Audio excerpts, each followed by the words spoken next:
the set of documents known as the Northwoods documents or the Northwoods agreements or something to that effect.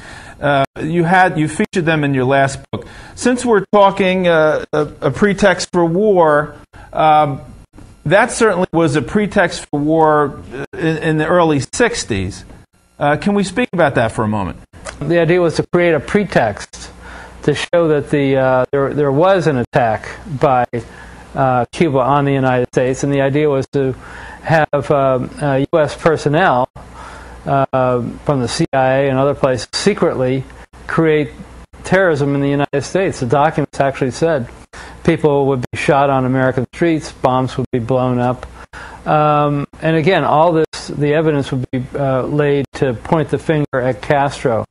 One other idea was they were going to they had a very complex plan where they were going to take an aircraft and load it with CIA people that looked like college students, fly it over to have it take off from an airport in Miami with a lot of publicity, and then it would quickly, after it got into the air, land at a secret CIA base.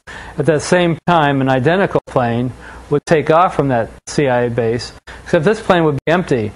And it would be remotely piloted from the ground. It was a drone plane that would be very similar to the passenger plane that had just taken off.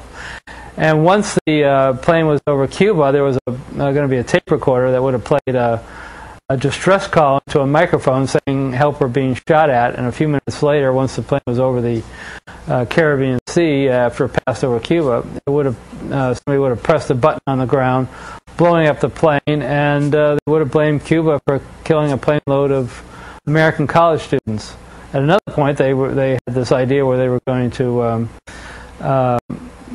actually John Glenn was going to go into his first space mission around that same time, and part of the plan was that if Glenn's rocket accidentally blew up on liftoff, they were going to plant evidence making it look like that it was Cuban sabotage that blew it up. These were all outrageous plans. They made their way all the way up to Secretary of Defense McNamara. Actually, the plans were all signed by all members of the Joint Chiefs of Staff, and then they went up to McNamara, and McNamara rejected the plan, and that was the end of it. So it never got put into effect, but the fact that you could get all the members of the Joint Chiefs of Staff, the senior military officials in the U.S. government, signing off on a plan that outrageous, is extraordinary to me.